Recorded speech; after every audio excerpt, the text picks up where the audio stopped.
We are Parallelogramophonograph. That's our long, sort of unwieldy name that we came up with in 2005 when we joined. Yep, Valerie, show us your wrist. Oh yeah, Valerie's got a permanent. Kareem, show us your forearms. We all have PGraph tattoos. There's the logo. Show us your leg. Okay. Yeah, there's mine. What about me? Show us your midriff. Yeah. Oh, it's beautiful. It's beautiful, right? I never get to see that one. PGraph, show the web stream your tattoos at the same time. This has everything to do with narrative improv. It sure does. It tells a story, that's for sure. Great. That's how you know we're committed to this. This we're happened stupid. 5 years in, and we're almost 15 years in. That's crazy. Yeah. So yeah, Don't start doing that.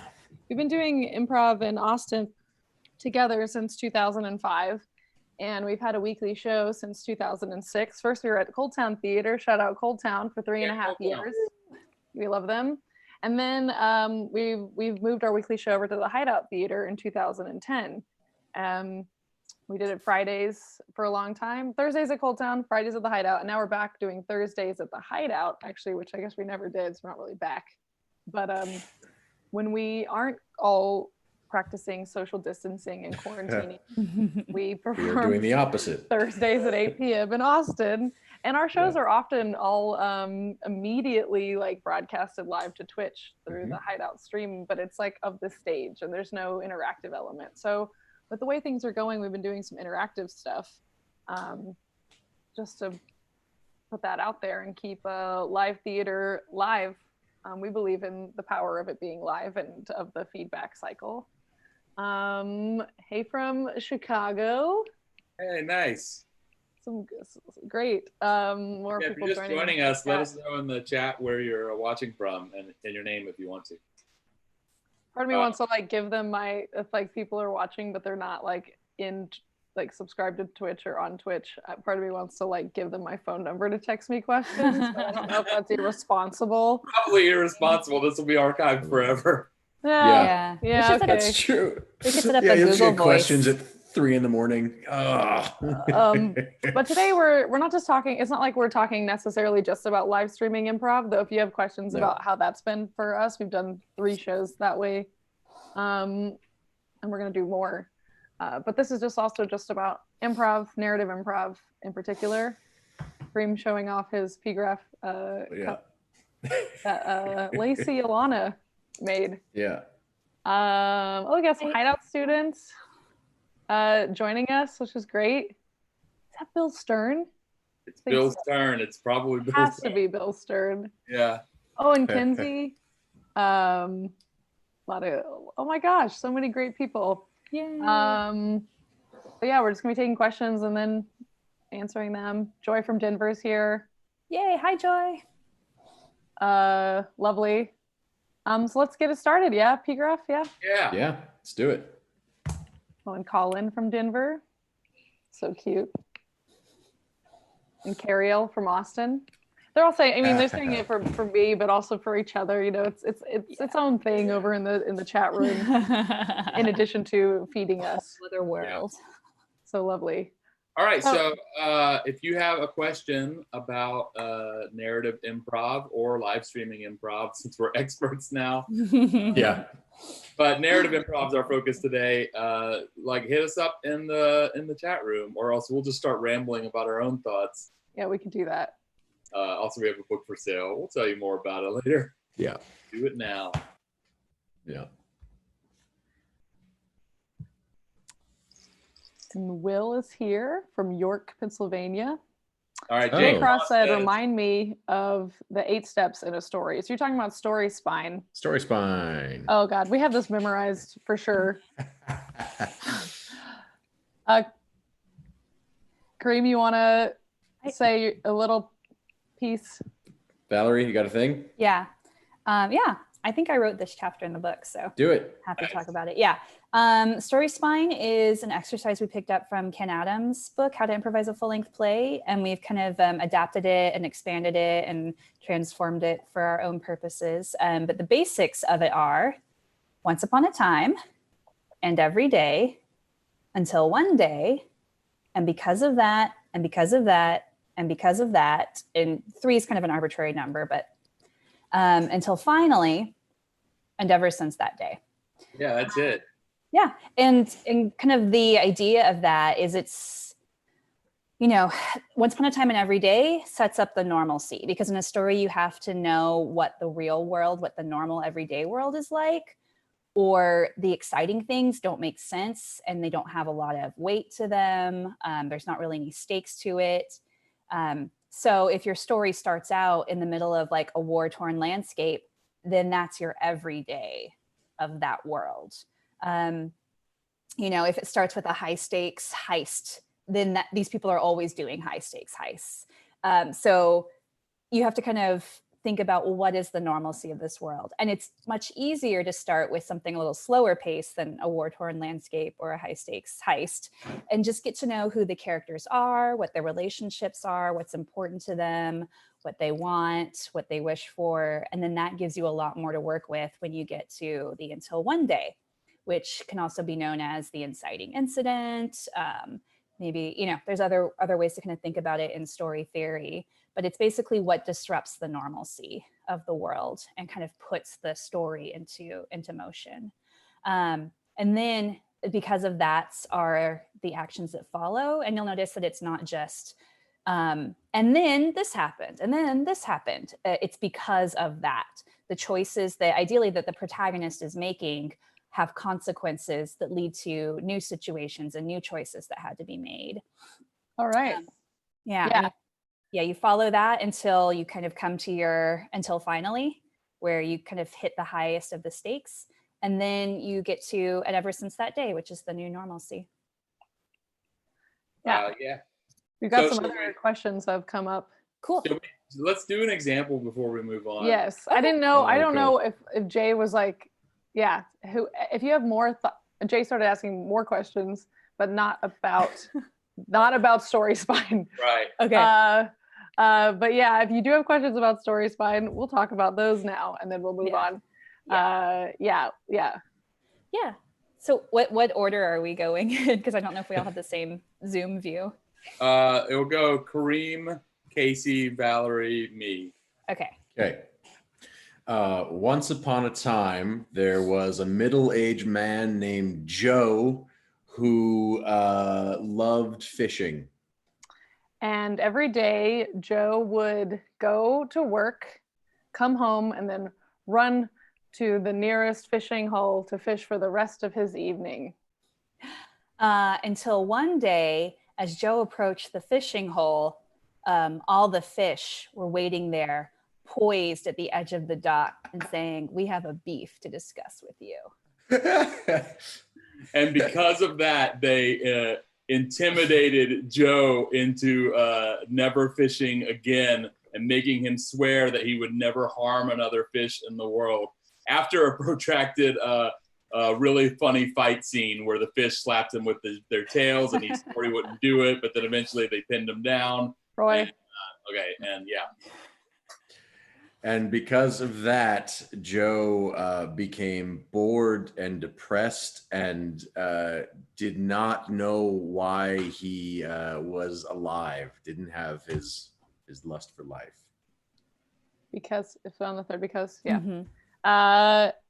Oh, this is so sad. Yeah, it's just very sad. And because of that, Joe only went to work, and instead of rushing to the nearest fishing hole, he just looked at it forlornly and sighed. Until finally, the fish, seeing him looking forlornly at the edge of the dock, invited him to go for a swim and discover the joys of living in the water rather than taking from the water.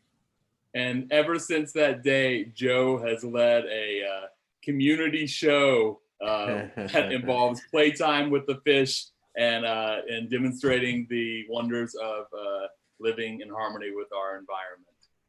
And that's the story Community of show? SeaWorld. Yeah, Community SeaWorld. show? Community Everything's a show, huh? Yeah. I was going to say he was at SeaWorld, but that didn't feel right. You're like, wait, Yeah. fuck SeaWorld. Yeah. So All that's a right, little, that story's fine. I'll get to, there's a lot of really good questions. Okay, we're gonna answer the one about the play titles in a second, but because this one is related to story spines, Joy asked, have you experimented with other story forms, i.e. story circle? We believe that story spine is like the most basic form of telling a story. I guess we've probably stood in a circle and done different story exercises that way, if that's what that is. But as far as like the beats of it, we've expanded and protracted the because of that. And we've done something where like because of that something good happens, because of that something bad happens, when we were doing like a Dickens form. Yeah, a lot of times. A lot of times it'll be you can play with fortunately this happened, unfortunately this happened in the and because of that, which is what Casey was just saying. But if you want to structure it into the that's true. The structure, you can say it that way. But we really do believe in the story spine being the basis and not complicating it any further than that. Like 100%, we do not like the idea of having like scene A, this happened, scene B, this happened, scene C. And that's paramount to our work together. Valerie. Yeah. What I like about the story spine is that it's descriptive and not proscriptive, as Casey was saying. It just describes how stories work, unless you're intentionally working to break a story. But it doesn't tell you what has to happen. It just gives you a foundation to make anything happen. Somebody said plot versus story in a show, which I think is a really good question, because you hear a lot of people like plot sucks, and like all plot does fucking suck. Like yes, if it's all plot, it's like boring as hell. Even if it's like, I've seen masterful people get stuck in a show that was just all plot point. We've all PGraph has been there sitting in the audience watching that. I think we've been on stage where we were feeling that, and there's a difference. And Roy, you raised your hand for a second. No, it was Cream. It was Cream. It's gonna be the same thing. After teaching a workshop in London, we had a student tell us had this like aha moment while we were at the pub, and he said, "Oh, so it's not plot that's bad; it's the act of plotting." I was like, "Yeah, absolutely. Plot is the result of the improv you do to create the story. Plotting is when you're trying to force what you want onto the rest of the troupe." Right. Yeah. And I think plot and plotting happens when you aren't creating strong characters, you're not focusing on relationships, you're not acting from a place of emotional choices. And I think people, when they get afraid, try to make interesting things happen rather than connect with their scene partners and find out what they care about. And if you're creating characters who have relationships and care about things, the plot takes care of itself. Yeah. Casey. Yeah, but that's not to say that we're like, fuck plot sucks. Like we also think that plot can be amazing, and it's really wonderful and something we've discovered in our work together to work through the show and then use what's happened in the past of the show or what we know about story to make a satisfying story outcome through the plot. And Roy can speak to that because he's who I was thinking of. Anyway. Yeah, one thing that I really believe is that there's a kind of philosophy where people who've been schooled in other types of improv will hand wave plot away by saying like, as long as everyone plays their characters once as strongly as possible, then the plot is irrelevant. And I definitely don't agree with that. I hate to be argumentative, but I think it can be genuinely fun and right in an improv show to also play the show on its meta level and not just be like, I am existing in this world as one character who is kind of role playing, but also no, I think the show, I feel the show right now needs a disaster to happen. and you step on and you make a disaster happen. And that's why you'll often see in our shows, we play tons of different characters because we're not locked into that single point of view. We're playing the show as a whole, as a playful group. And I could talk for hours about this. So Valerie. Yeah, I think a lot of what you're speaking to is the idea of understanding the focus of the show too. Yeah, because when everyone thinks they're the main character, then you can kind of be fighting for focus on stage. Yeah. But if you as a group understand that a story is usually about one person, maybe two people together, you know, then you can figure out how to affect that focus rather than just play out through your point of view. You're not stuck inside of your character, you're playing the whole show. Right. And that focus shifts moment to moment. And the ideal is that the troupe is so in tune with each other that they know what the focus is in a given scene or given moment, even if, like for us, it's 30 seconds of wasting everyone's time by playing a stupid game, like not like a traditional improv game, but playing some kind of fun game in the middle of a narrative and then kind of feeling that moment. Okay, the focus needs to shift back to telling the story or living the story we're doing. Moment to moment, scene to scene, feeling that focus. And by like game cream means like literally could be as simple as like Roy accidentally tripped over his words. Yeah, a character as an improviser, game. And then we all just started like doing that or making fun of him as characters and having fun with that. And then we're all like, okay, anyway, that moment. Game of the scene, game of the show. Yeah. And we go back to like taking on his character. There's a couple of good questions related to this that I'm trying to keep track of. So somebody asked, Jay asked, do you try to follow that in your shows? The story's fine. And do you mentally check off when you transition from step to step? Do you signal each other as you move from state to state? That's a really good question because we have an elaborate series of hand signals that No, we people don't. ask that a lot though. Like I know. They want to believe that you could learn to do it that way, but that's the it's I wonder what I'm trying to think of a metaphor of what it's akin to, but Valerie? Yeah, I think it's story spine is how you practice and kind of get the feeling of what a story feels like internalized so that you're not consciously thinking of it. And maybe a metaphor, Casey, would be like running drills in basketball and you're not like thinking, okay, we just did a layup. Now we have to do a side pass. I don't know basketball stuff, so this metaphor's going to fall apart. But. It's okay. No one does right now. Trying, Valerie. Yeah, we just did a layup. So now it's time for the side pass. And then the forward drives down the center. You know, like basketball players aren't consciously thinking that. They've just practiced various options of how to move and react. And it's internalized. I imagine. I don't play basketball. But yeah, it's like I think the story spine is really good for when your show is over to talk through it, and in rehearsals to stop and pause. But in the moment, you don't want to be going like, okay. The only thing I would say is like everybody could do better at is going the once upon a time and every day. Like I think you really have to, force yourself to slow down and really take that part of the story spine seriously, because people love to rush to the exciting thing. They're like, until one day they like love it. It'll be like somebody will walk into a scene and be like, oh man, great Wednesday, everything's looks good in the shop, and then somebody will run in and be like, there's a fire out in the town center, hurry John, we need you to take care of it, everybody else is dead. And it's just like, we don't know who the hell guess I'll take care of fires again. That's what I always do because the show's only been happening 20 seconds.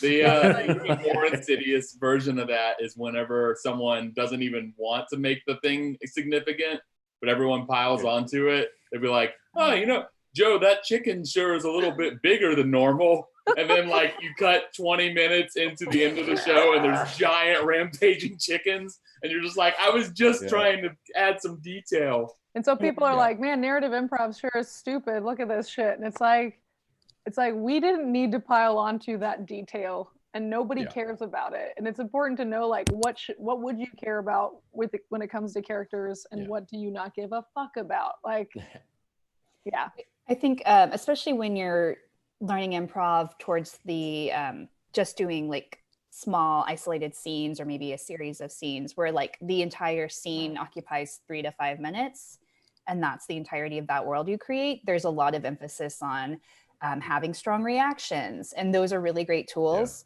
But when you're in a story, you can't strongly react to everything. Everything is important. And it's just understanding each offer, what part of the story spine is it in. Most of the offers in the first couple of scenes are going to be the once upon a time and every day part of the offer. And it's probably not until maybe the second or third scene that you're going to find that offer that's the until one day. And you get to choose which offer that is, which is really powerful. Like when you realize like what you're trying to build and what power you have, then you get to make those choices in a way that delights and excites you, not just as like, oh, I have to be upset about this because somebody said something.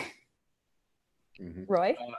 I wanted to make a point about Story Spine that kind of wraps up some of this stuff, which is we kind of view the Story Spine as like kind of literally that. It's the spine of the show we're doing, and the meat that's hanging off of, I don't know, it's a gross metaphor, but basically like it's just the, you know, it's the hint of the structure of the show, and the meat that's hanging off of it is the scenes, which is why we can just mess around for, you know, 5 minutes if we're having fun and not be worried about the plot, because we know that we're just going to move on to that next beat whenever we feel like it's time. And we're definitely not thinking about it consciously, because we don't want to be thinking on stage in that way. But it's more of an instinctual thing that we know that story spine is kind of the compass, and we can feel when we've gotten way too far away from it, and we're on a divergence, and we kind of correct to come back just to like bring that focus back to the story that we started telling. The biggest thing that helps me all the time in improv, and has been helping me even when we've been doing these streaming shows, because they're way more distracting than being on stage, honestly. Yeah. There's like technical glitches that happen, and the comments and stuff like kind of throw your attention more than just an audience laughing. Cats running around. Yeah, cats running around, things happen in your own house that you can't stop. And what I try to focus on all the time is just connecting to other characters, like taking deep on what my characters like or want. Mm-hmm. Endowing other characters with what they might like or want, or how they feel, how we're connected, our history, so that it's not just people who vaguely know each other. And then for Story Spine, one of the biggest things for me is when you're getting to the end of the story, to figure out how it should end. Ideally, you pull something from that you set up in the beginning. So in our like noir show last night that we did on here streaming, I had played several characters earlier on, and I was just kind of like, oh, I can just bring a character back from that we hadn't seen in like 30 minutes to have done something, instead of creating a whole new character. And it kind of makes it all feel like it's part of, you know, this like sort of one cosmic sort of journey. I think it's just way more satisfying. And I think in ending your show, your narrative show well, is more important than starting it well.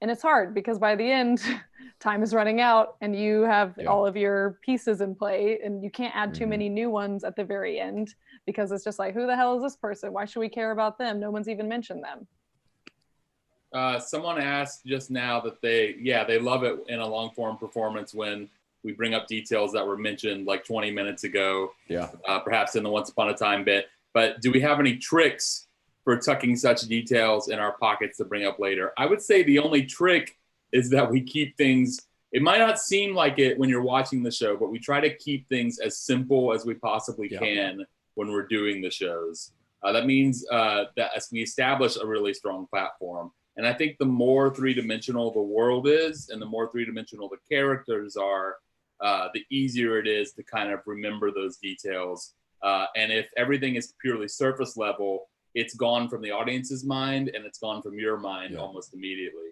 Kareem? And also, I mean, as with all improv, you want to use as many details as possible. And sometimes those details are just color. They're just adding to the tone or adding to the character or the location. But sometimes you can reuse them later. And one of the things that helps keep a story simple, helps keep improv simple, is to get yourself in the habit of, if you have that moment where you kind of go into your head and you're trying to think of what to do next or what to say next, use that moment to look backwards as to what's already happened on stage. And in that moment of looking backwards, that there'll be a detail that emerges that you can then reuse, and you'll seem brilliant for just remembering a thing, like reusing something that's already been used instead of trying to just invent something new out of desperation. And I think usually it can be really hard to find the end of a story because you can kind of, and because of that, indefinitely. Yeah. But a good way to kind of know if you know you're getting towards the end is what is the big question about the main character? Like, basically, it's usually going to be they want something, and the question is, do they get it or not? And you answer that question definitively, and then see how that affects them. And then you can tie up all kinds of little, you know, little tidbit side character things if you have time, which is really fun.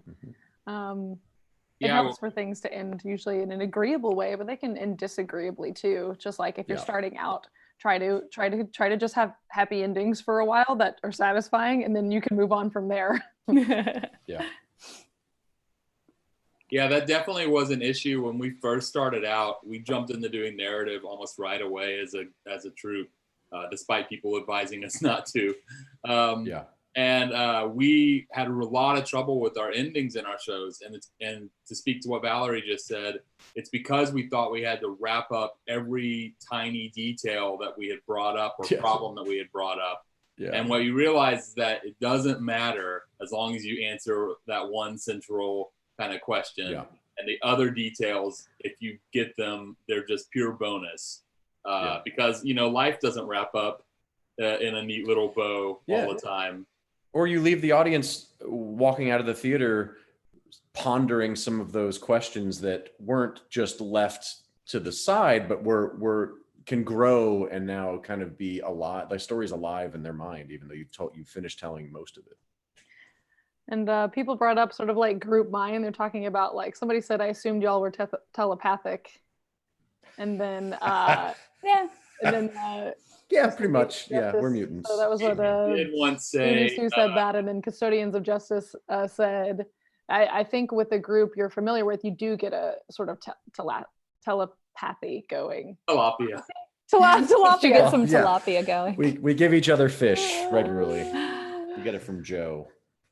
Yeah, we have thoughts about that in particular, which is that, the idea of group mind, I really think it is like the more you play together, the more subtle you get with being able to read each other's intentions. And a lot of times, if Casey walks on with a certain physicality, I was already suspecting she was going to play like that type of character, and then her physicality, even the subtlest move, tells me like, yeah, she's definitely playing that type of character. And I think group mind is just increased levels of like subconscious shorthand that you get with people that you play with and talk to a lot, so that, you know, when you first start out doing improv, someone walks onto the stage and they have to say, I am an evil villain and here is my evil lair and I have an evil plan. And then when you've been playing together 15 years, you know, I just need to walk on and kind of cock my head to a side, and everyone they just feel that like I'm probably playing someone evil, and they'll give me a half a moment to like establish something and then just jump on top of it. And it seems like we all knew immediately like exactly what the detail was, but we don't. We're just quick enough to glom onto the tone and then support it. And if Kareem had something really specific in mind and I come on and I don't get it quite right, he just mentally adjusts to whatever I define, because it's been said, that's now the truth. And his adjustment looks like I knew exactly what he was thinking. And that idea that kind of like we've gained our subtlety and connection over time, like ties right into another thing that we firmly believe, which is like, it's way better to be like very clunky and clear and overt in your offers and what you're saying on stage than to like try to be subtle and indirect, especially if you're playing with people that you haven't played with a ton. Then just spell out everything. In fact, if you watch like the pilot episodes of TV shows, they're often very clunky. Like I think in the first episode of Game of Thrones, Jaime Lannister is talking to his sister Cersei, and he's like, as your brother, I blah, blah, blah, blah, blah. And it's like the most awkward sentence ever. But every narrative show you do on the improv stage is the pilot episode of this show. So that's where you're at. That's what the art form asks for. I mean, some people, it annoys the fuck out of me, honestly, watching improv. When you see somebody come out with an idea and then somebody else comes out, and without the first person that comes out saying anything, the other person's like just endows the scene into character, and then they go along with it. And usually if I'm like coaching or teaching and I say like, well, didn't you have something? They'll be like, oh yeah, but it's okay, we can go with this. And it's like, okay, but I know that there was something else that you had in mind, and I really want to see that inspiration. So ideally the first person that comes out does something that's like, lets us as the audience and the other characters know, even if it's just like, go to the cleaning the kitchen, cleaning it, you know, like I'd rather have like somebody be like, I'm just a doof cleaning the kitchen, and then get the other character attributes endowed by other people, than them just come out, start cleaning, and somebody else come in and say, oh, Marie, you're finally home. And then it's like, that sort of magic and inspiration just dissipates. Like, please plant a flag in the ground and like, And you can, just like as a very practical tip, it's always okay to talk to yourself, and it's always okay to talk to someone as if they were there, even though they're not on stage. If you're on stage by yourself, just say what you need to say. You don't have to wait for a scene partner to talk to. Your voice still works. Yeah, I know, someone right? asked, after almost 15 years together, do you do things to keep from slipping into the same characters and relationships again and again? And how do we keep from doing that? Trick, what do y'all think? Yeah, I think the answer is yes and no. Sometimes it's very fun and comfortable to like endow Roy as the thing I know he loves playing. And then I think if it feels like, I know I've definitely gone through modes where because I trust the three of them, I know that I can kind of throw them a curveball once in a while, and instead of giving them exactly what they would have expected from me in this moment, just go the other way and see what happens. Not to be totally chaotic, but just to break some of those patterns, and it always ends up fine. I think as long as you're aware of that concern, you can kind of check yourself as a group and as an individual, and kind of fuck with it.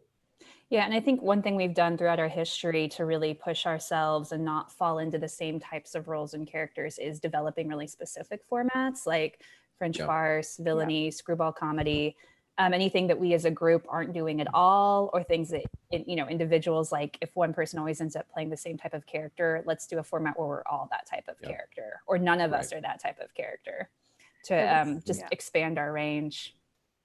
That's a great point, Valerie, because that's actually going off of what some earlier questions are. So that's good. We're kind of getting back to some of the early ones that were like, because like I want to, the people pleaser in me is like, we have to get to everybody's question. But we're doing our best. They said, so this person must have watched some of our current shows. Says current shows based on play titles, but what are some other ways you've started your narratives? And we've done it a lot of different ways.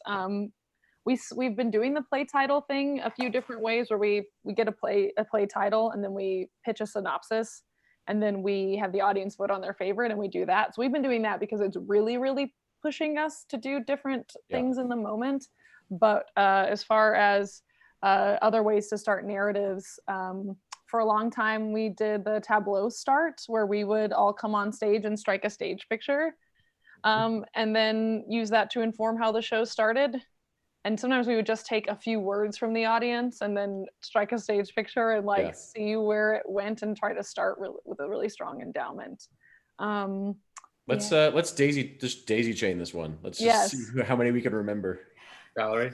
Oh, I was going to say, when you're kind of starting from nothing, quote unquote, or like starting from a tableau, you as an individual can still have a really strong initiation by finding inspiration from a setting and tone.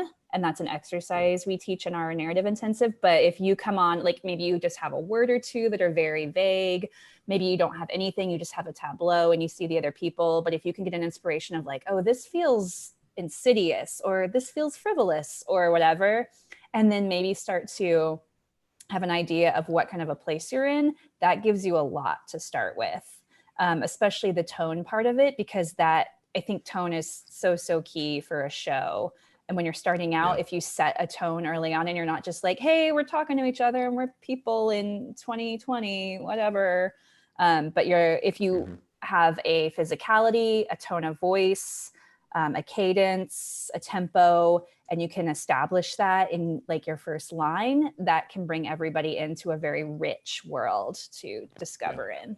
And the important part about that is that everyone else in your group latch onto that tone and don't treat you like an outlier. So if you're like joyful, if you're like over the top joyful at the top of that very first scene, you know, I think usually it behooves everyone else to just be over the top joyful and match that tone, because it's like literally we're panning in to the first shot of like of a movie, you know, we're seeing the kingdom, and now's not the time for contrast. It's the time for broad strokes. It just reminds me like if you had the Game of Thrones pilot, you know, like Cersei's being all like sinister, but then what if she just dropped that shit halfway through the first scene and was like, never mind, I'm neutral now. Or literally just dropping shit. Well, can't take this person seriously. I think the other thing to remember with starting shows Kareem, your microphone's doing that thing again. I think, if you plug it in, just try restarting it and see if that helps. Yeah, if you come on and you're the joyful person, and then everyone's like, "Why are you so happy?" Then you're just like, "Oh, my balloon just deflated." But if they're like, "I'm joyful too," then you're like, "Yes." Yeah. Have fun. What else we got, Casey? I was gonna say, I got really excited when Valerie was talking about how important tone and style is to a piece. I think it's number one, like honestly, and I would also add the tension level of the show, and the first scene is really key to like clue in on. And that's something I learned studying with Punch Drunk in the UK last year. They do Sleep No More and all of that. Everything they build and every room they build is based on a level of tension, whether it's high tension or low tension. Where high is like a bomb is about to go off, and low is like, you know, you could fall asleep. It's so comfortable. I thought you said Obama is about to go off. Obama's about to go off. Here he's coming to give a good speech. Don't make him mad. He's about to go off. So I like, more than anything, cluing in on a tone and a style and conveying that is how we keep ourselves really interested and how our shows can feel super different. And sometimes we've had set formats that we rehearse and we know the tone and the style of the show. Like our improvised French farce has a very like silly, comedic, frivolous, fun tone.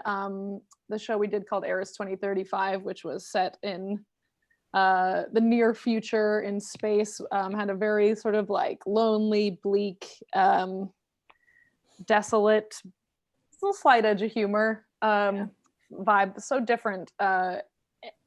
And we would make music choices for the house music and such when we was specifically thinking of tone. And I do that for all the plays I write too. I think it took me many years to have that realization about how important tone and style is to a work. And I think it's so important in improv, and especially if you want variety. Yeah. And just to get back to the kind of the bigger question about different ways to start a narrative, you can have a format you've decided on ahead of time and kind of choose specific ways to start in terms of getting your suggestion and how the show itself starts. Like when we did a screwball comedy, for a while we were working where we had a lot of hubbub at the beginning. So all four of us were creating a very loud, busy, chaotic environment to make it seem like we were in a big, busy place, because that's really common in those, like a newspaper office or a racetrack or something like that. You can do scene painting to start a narrative, and that is really good for setting tone and creating a setting where each person comes in and kind of describes something that exists visually within the space. You can even kind of describe characters in that space too in the same way. That's a really great way. You can have a narrator narrate into the beginning of a show, and that's really great for creating tone and setting. Yeah, Casey. Yeah, this is great. Somebody asked a question earlier with how do you balance a narrator and narration with doing a story improvised? Yeah. It's something you have to practice, and it's a fine balance, because you don't want to feel like only the narrator gets to make decisions, but you also want the narrator to have power to make strong choices. And I think I'm going to kind of get into a little bit more of a theoretical point of, I think it was Keith Johnstone who said that the people who are on stage doing the scene have almost no idea of what's going on the people who are on the sides watching the scene kind of have an idea of what's going on because they're a little bit removed from being in the middle of it. The narrator or tech booth or whatever is a little bit more removed and so has kind of a better idea of going on, but the people who have the best idea of what's happening are the audience. And I'll speak about that more a little bit later, but the idea is that the narrator has probably a better vantage of the story as a whole than the people who are in it. And so you need to trust them to make some choices, but they also need to trust the players to make decisions too. I think you just have to kind of play with it. Yeah, I love a good narrator in a show because they can like smooth over the cracks and make things pretty seamless, and they can just jump in as needed to push things forward or to give detail so that the other characters in the world can just exist without having to maybe say, hey, here we are back in this location and I'm here with this, and you know, like it's for certain, you got to weigh I wouldn't do narration by default. I would really, or anything by default. I would ask yourself, why are we doing this about every single part of your show or your format? Yeah, and narration also allows you to make choices in a smoother way that it's hard to do when you're embodying the world. Like the narrator can say, you know, describe a setting, characters, something that's happened very quickly and efficiently, that it would sound very expositional for a character to try to establish. And you can also play around with everybody in the troupe being able to narrate at any given time. That way it doesn't feel like it's a push-pull between one person and the rest of the group. Everybody can kind of have that power if they are inspired to make something happen without having to do it as a character in the story. I think Kareem is back. Yes. Hopefully. How's your sound, Kareem? Seems okay. Can you hear me? Yeah, you sound great. Yeah, Kareem's having some internet issues. Kareem, here's a good question that I think you should take. Someone just asked, last night we mentioned a show where we piled up tons of chairs. That sounded delightful. What was that all about? God damn it. Here's what that was all about. So years ago, we saw Rosowski and Clifford do a show in 2007 or 8 at a festival. I don't remember. It's been a long time. And we had a weekly show, as we still do. And I don't remember who it was. Let's just say it was me. But I'm a jackass. I said, well, if their show was good and they had 2 chairs, how good would our show be if we had like 20? So 10 times as good. 10 times as good. So we basically did a show where we had as many chairs as possible on stage. And we called it, we had the very creative name, Chairs was the name of the show. An exclamation point. How do you do that? Exclamation point. And Cheers. every scene edit would be initiated by the third man theme playing while we arranged chairs on stage to create some environment. It was not a narrative show. It was this. I was going to say the stupidest improv we've ever done, but that's really hard to qualify. The best improv we've ever done. It was really dumb, and there are still some people who say it is the favorite format of ours that we do. Sad. So we did do it at a festival in Canada for some ungodly reason. Did we? Yes, we did it at in Toronto at Combustion Fest. Combustion Fest. Why did we do that? I don't know. It was really hard in that venue to do chairs. We got kind of lost in it because it was a narrow stage, right? And it was like a box kind of carved out of the wall with the audience all sitting. So like the chairs and everything like got in the way, and we just felt like we were drowning in the chairs. Now we can answer your important questions about narrative improv. Narrative. But it's important to take stupid risks too and do dumb shit to keep yourself excited. I mean, that's how I think you can keep it going over the years. Is like, if you've been doing a lot of silly stuff for a while, try doing something more serious. If you've been doing a lot of serious stuff, try something sillier, and everything in between. Try playing with romance, try playing with strong genre choices. Even failed experiments will teach you things about your other improv. Yeah. I think it's a good opportunity to talk about why we started inventing different formats in the first place. Oh yeah. Which is there were some things that we knew we were in particular bad at as an ensemble, And we thought the way to get better at it would be to invent a format that forced us to tackle that material head on. In particular, we did a show called Villainy where we played villains and told their story, and things didn't necessarily end well for the good people in the story. And it was because we were too hung up on being like well liked, and we were attaching our characters morality to our own sense of like belonging and wanting to be accepted. And so we were like, let's lean into it. And I in particular had a real hard time with that show. I mean, I really enjoyed playing it, but I always wanted the villain to die in the end or get their justice. And like the first 4 shows in a row, I killed off the villain. And when I played the villain, I killed myself. And I still have that sense in my heart, but I've learned, sometimes what I, as a human being, want is not what the story needs. And it was a huge growing opportunity for me. Here's a couple questions from earlier in the thread before we lose them. Unless you want to keep going on this point. No, yeah, let's get some more new questions. Okay, cool. And then there's some good stuff. Somebody said, Sarge 1977 said, I found out through workshops and rehearsals that the more experienced the players were, the more difficult it was for them to identify the protagonist, Carol Hazenfeld style. My beginner students had no problem identifying the protagonist and supporting them, but the very experienced players could not come to an agreement. Thoughts? Oh, that's very interesting.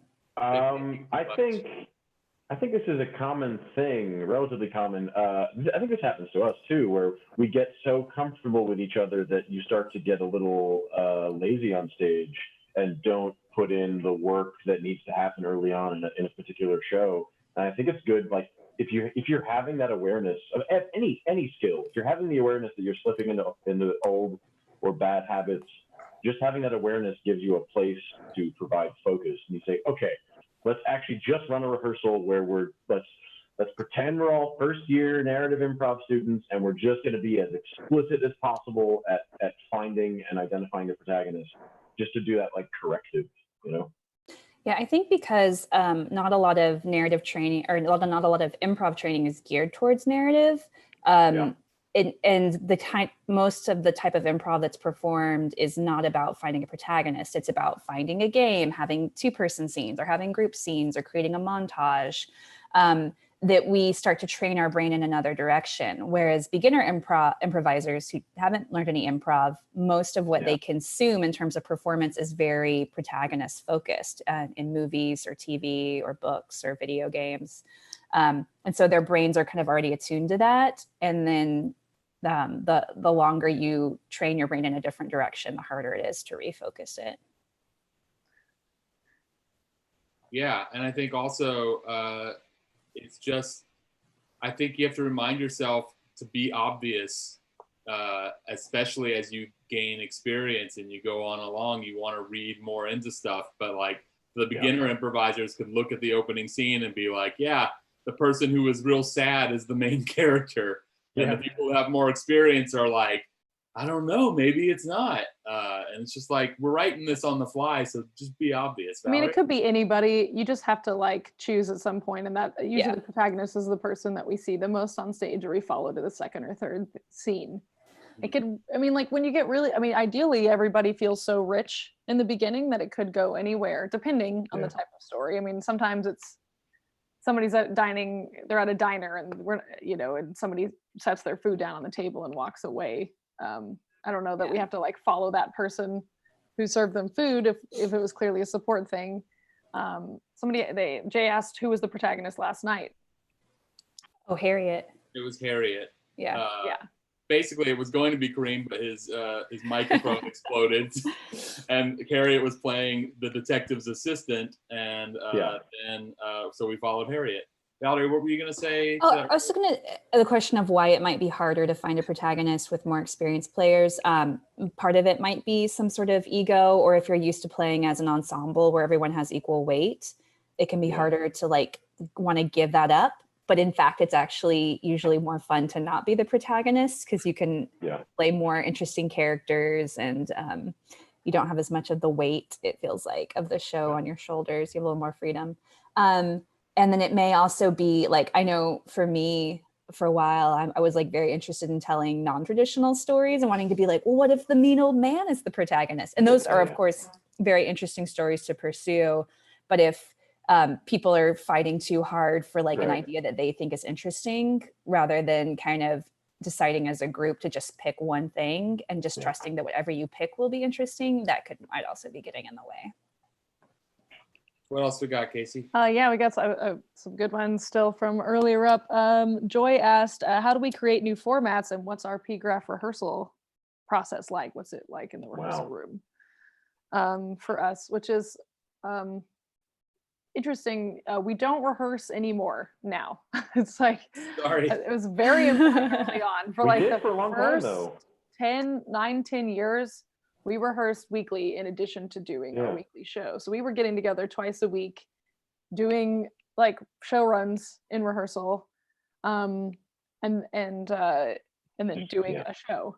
But then because we were doing so much improv together, this is in addition to other shows we would do at the theater together. It was so much that we would almost burn things in rehearsal, like burn through ideas and then be like, we're not going to repeat ourselves on stage. Like it just doesn't feel good to go somewhere we already went. So now the only time we do get together to rehearse is if we're working on a brand new thing, because we do need some troubleshooting. And when we're developing a new format, like specifically if we're doing a format inspired by some other media, like a film noir or screwball comedy, the way that process starts is by just reviewing that medium a lot, whether it's reading the book, watching the movie, getting together, experiencing that together. We'll start to pick out tropes or things that could translate to the stage. Like it's like, oh, they all ride in old-timey cars like this. So that's something we'll want to practice.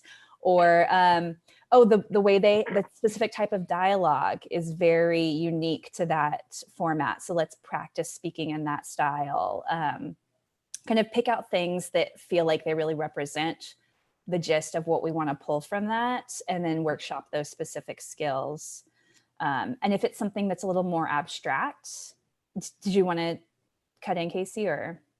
No, when you're done with that thought. Okay. Yeah, if it's something a little more abstract, like we did a format in conjunction with a local playwright that was somewhat inspired by Murakami, but also was a lot more high concept of kind of a modern magical realism. We had a like string, the idea of a barrier on stage created by string that we stapled to the wood, and playing with the idea of parallel worlds that existed side by side and how things would change when we crossed thresholds.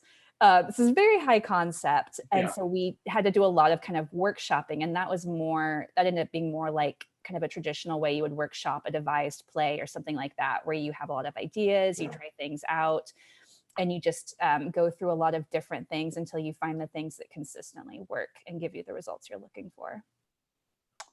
Yeah, you might figure out pretty quickly whether it's a lot of troubleshooting will be needed or not much. And for us, a lot of times now, we only need to work on we don't even need to do a full show run in our rehearsals. We did early on, because the only way to really practice endings, if you're bad at endings, is to do everything leading up to that. And that's very tedious work. But if you do want to do narrative well, you have to put that time in, and you have to get those reps in. Got to go to practice. Yeah. Gotta do those layups and do the side passes. Go do that whole scrimmage. But then like once you especially if it's like not so different from your other types of stories, if it's not like totally like going from a romantic comedy is so different than doing a magical realist thing, but a romantic comedy is not so different than doing a screwball comedy. So in that case, it's like we could just rehearse the first 3 scenes of a narrative or the first half, and then debrief and then do it again, and then debrief and then do it again. We'll do story spying as an exercise. Like we'll try to do story spying, if assuming that the whatever genre we're trying to tackle, it has like a traditional story structure to it, which most will. We'll try to just map it to story spying and see if we can tell some stories quickly that way that feel like the genre, so we can sort of hone in on what we like about that or what that genre is to us, what we see in it that we want to try to reproduce. Somebody said they're ready for a demo of any of the points we're talking about. They're like, perform. Let's do a whole show so we can demonstrate an ending. We We're will gonna have be a show performing a tomorrow night lot. at 7:30. Yeah. Go But if you ahead. do have anything in particular that doesn't make sense that you do need demoed, just ask for that specifically, and we're happy to do that. I was just saying the other thing, the other way we come up with formats is we basically had two methods of coming up with new formats. One was someone in the troupe was into something, like, hey, this would be fun.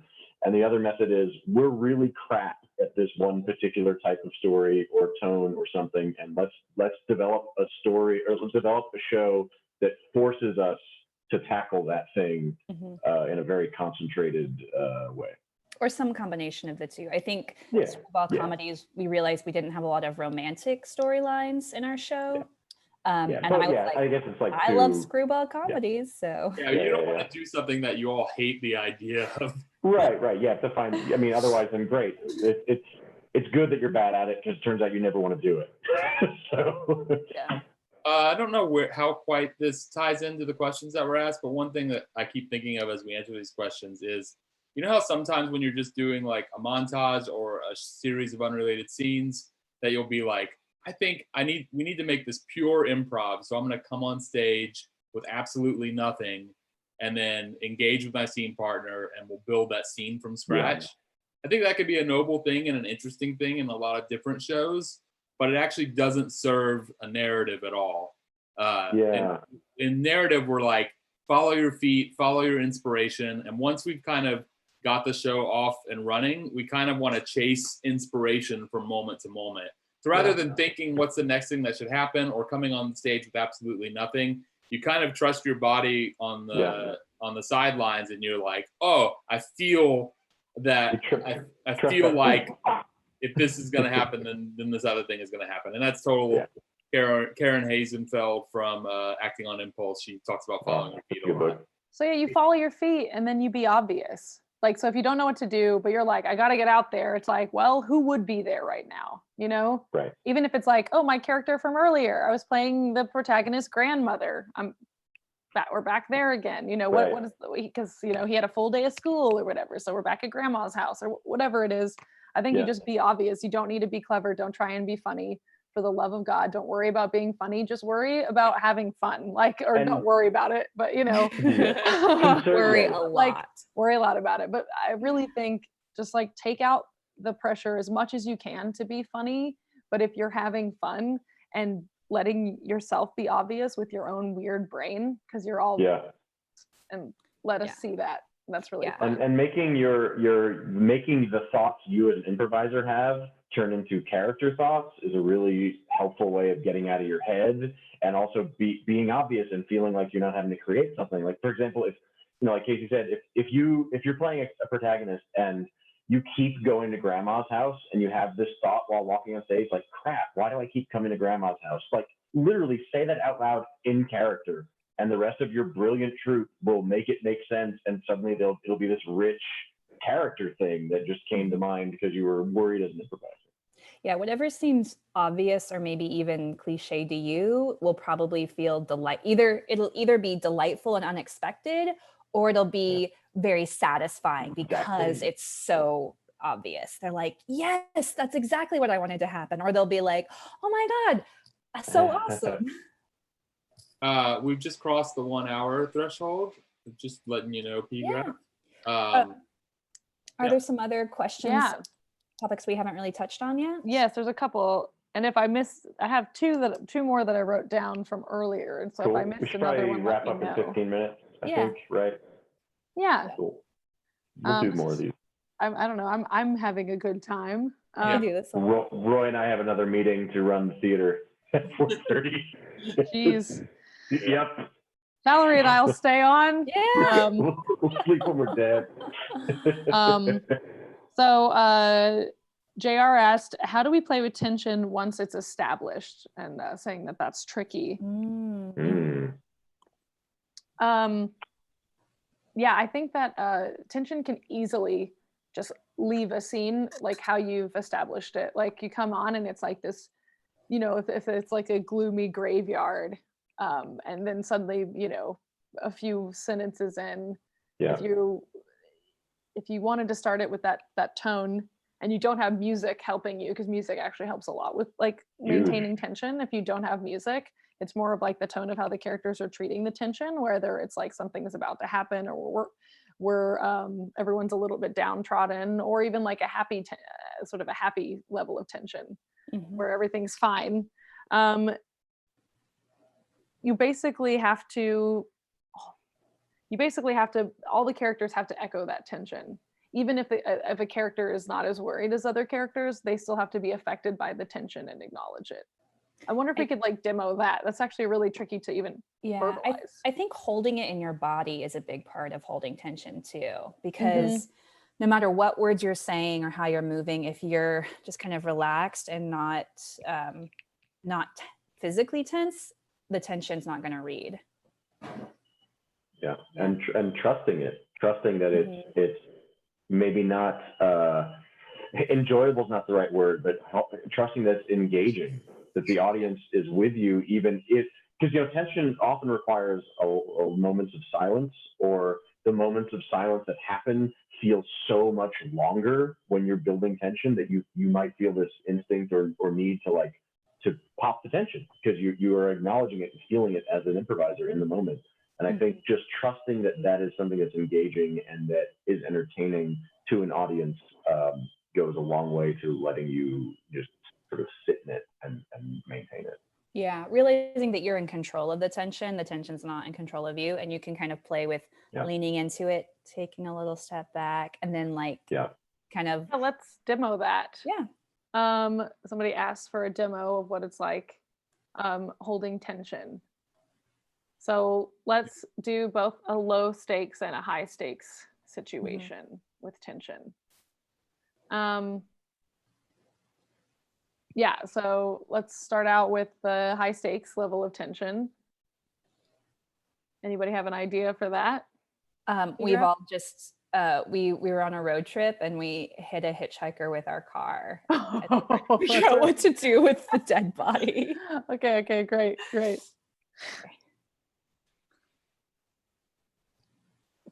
Oh my God. Well, we have to call the police. Oh my God, we can't call the police.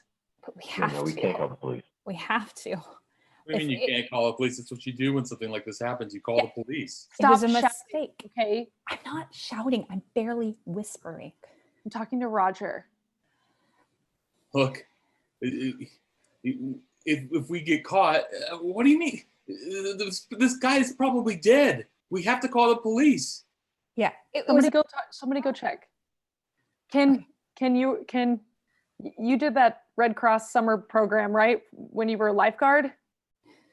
Just go check, Ken. Go check, Ken. Go check, Ken. All right, I'll go check.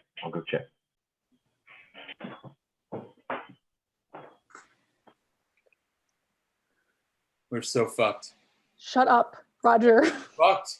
No, it's fine. It's fine. The police will understand. It was a mistake. It happens. Just got into law school. I need you to go to the trunk and get a shovel. And see. And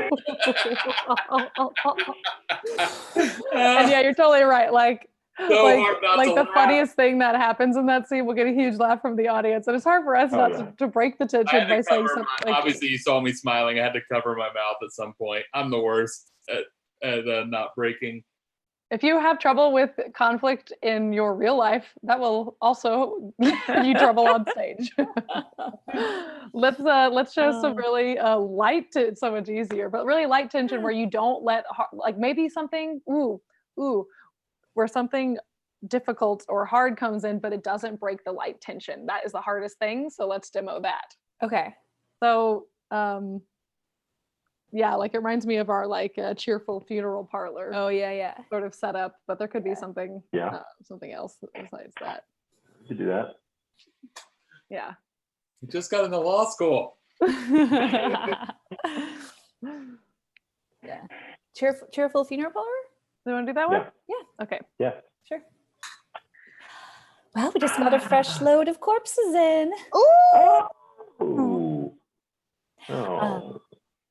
I was thinking we could just lay them all out on the east wing. It gets really good light over there. Oh, that is very good light over there. I was reading over there yesterday, Oh yeah, That's a good place to read. I like it over there. Oh, Nice. great Nice idea, and quiet. Maritza. What if we bury each one with a book? Wouldn't that be nice for them? I know, I was thinking about that. The way that we could issue some new option packages for people coming to the funeral home. It's nice to have Great. package options. Great idea, Carol. Great idea. I love it. So sorry to interrupt. I have kind of a good news, bad news situation for myself. Okay. Which should we start with? Which one should we start with? Ooh. Oh, bad. Okay, bad. Yeah, let's get the bad. My Uncle Jerry finally passed away. Oh, But it means I get to use your fantastic services again. welcome back. Thank you. It's four-way handshake. And I can't believe we blew the four-way handshake on a Q&A. Now we can't use it in the show. Oh, we can do whatever we want. Oh God, we're getting punchy. Yeah. So yeah, I think tension is like, it is something you have to know how to hold it, and it's something to practice for sure, and to talk about. I mean, that's the main thing that we realized when we were trying to practice this, was it was something that was like, hey, remember how in the first couple of minutes of the show it felt like this, and then that tension, that level of tension, and that feeling completely left. It was like, how do we hold that? And often doing genres that have a set mood, tone, feel, that is what helped us to learn how to really dig in and stick it.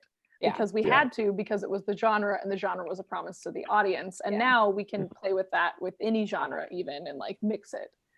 But it took focused practice with that. And you can add tension or not to any situation. Like you could have a very high stakes tense scene about the coffee maker in the break room being broken, and it could have that same tension as killing a hitchhiker. We've got to call the cops.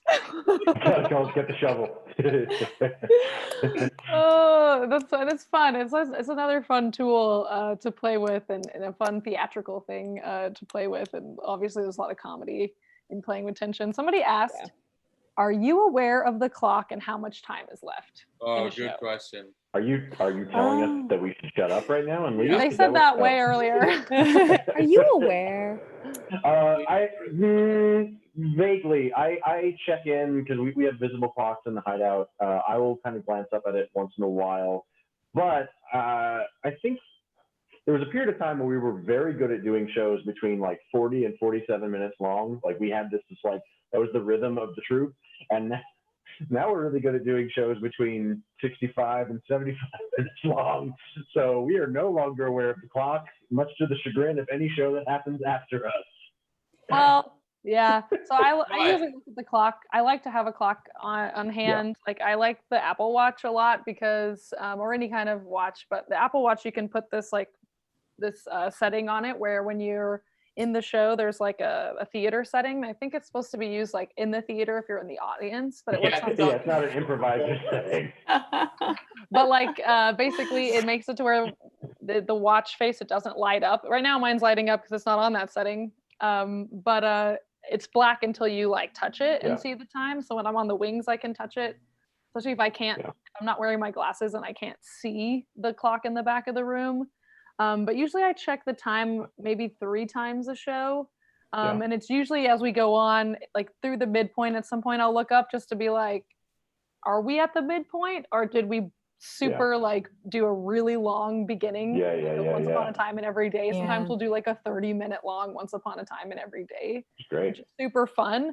But then that means that because of that, and then the ending are a little more rushed. So I'll check in about that. And then I usually and then I'm like, oh, we're doing great on time. And then about 20 or 30 minutes later, I'm like, oh, fuck, what happened? Yeah. And Kareem is really good at when we've gone way too long. I don't know if he checks the time, but he's like points at his watch and looks at me, and I'm like, yeah, I know, but we have to do the things. I get a little antsy. I realize usually when I think about the time, it's because we have about 5 minutes left, and like that's almost like, pretty consistently when I look at the clock, I'm like, yep, it is time to. I felt like it's time to wrap it up, and it totally is. But what we're not doing is like, okay, it's been 10 minutes, we need to move into the until one day. We're not keeping track of the clock that way. Yeah, no, not at all. And I think the more time we have for the Once Upon a Time and every day is great. It should be at least 10 minutes long. I mean, even if your show is 25 minutes long, the beginning should be like a good chunk of it. The ending, you don't need much time at all to really wrap it up. That's why whenever we are playing like a festival or show slot with a shorter time, I usually ask for a light bump, 5 minutes to the end. I prefer a light bump personally, because I will be so into the show at times that if it doesn't feel like there's a power outage happening, I'm not aware, especially if there's not a very visible clock. Because some people will be like, there's a clock, and it's like teeny tiny digital clock, and sometimes somebody will sit in front of it, and it's like not helpful. So I love to have that light bump, because in 5 minutes we can wrap up any kind of show, any genre, any style. We can make a nice little bow, as long as we all four are aware of it. Or cool. In a bigger show, honestly, even with the show with 15 people, 5 minutes is enough. So I like that. I mean, we can wrap it up in 3, but 5 minutes gives you time to where if you wanted a nice denouement, which is a scene after the climactic ending, which we prefer, you want 5 minutes for that. It's like 2 minutes to wrap up the tension, and then 2 to 3 minutes to wrap up the, like, you know, here's the new normal scene. And ever since that day. Exactly. Sweet. So that was the questions. Does anybody have a last minute thing? Okay, so somebody said last night some technical comments. I like 2 things. Are we taking comments? Questions I like only. 2 new things, especially passing things through the camera and handshakes. Casey made great use of leaning in and out of the camera for emphasis. Both will really help this kind of show. Yeah, when we're talking about the streaming show, we're still figuring out like what are the tools of this thing. And I did really love playing with like what this feels like. Versus this, and then putting on wigs, and we all had random props, so we were kind of doing this like passing them thing, which was so nice. And a lot of that was like totally in the moment, not planned.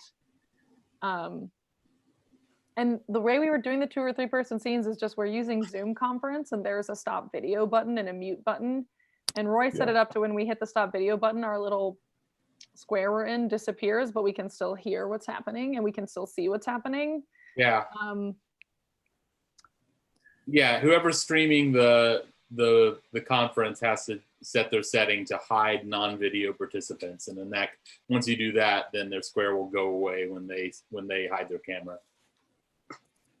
I do. I mean, it's hard. It's like I miss the physical touch part of the show. I miss that connection. You know, at one point early on, we talked about getting together at the theater on the stage, and that's really just irresponsible to do right now. We'll do that when it's safe. I imagine there'll be a period where we're doing that because people still aren't going to want to come out. Or maybe not. Or maybe as soon as someone says, everything's fine, people will rush to every theater and throw money at us. I'm so desperate for that connection. I do think this has taught me a lot, though, about how important the live connection still is for what we do and for just existing in the world every day. It's not enough for me to watch TV. It's so different than when you're sick and you kind of take yourself out of the world, but the world's still happening. This is such a different thing. That need for authentic connection is just, it's paramount to who we are as human beings. And we have to find ways to feel that and fuel that feeling without jeopardizing our safety. I know that there's still people who are getting together to perform on a stage together. And I would really wish that they would stop, because it's extremely dangerous and it's getting worse everywhere. And so I kind of got to this point where I'm like, I'm going to sort of bully people about that sort of thing. I get it. I'm a very touchy-feely, lovey person, and it's a really hard time. So in terms of doing the streaming show, the more we can kind of make it feel like maybe we're touching each other. Roy, I'm touching your face. Here, does anybody want to pet my cat? I can't control who I'm petting, so I guess. Begonia. The cat's like, please stop this.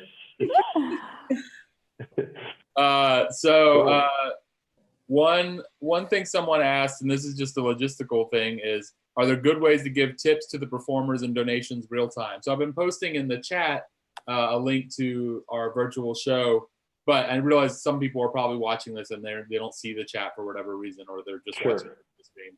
So yeah, the model we're kind of going for these shows and these Q&As is that we're putting them up on the Hideout Theater website, which is just hideouttheater.com, as normal shows. And then we say, this is a virtual show, buy your tickets if you want, and then go here to watch the live stream. So if you are watching the live stream, you haven't been engaging in the chat, just go to hideouttheater.com and you'll see the links for the upcoming shows that are.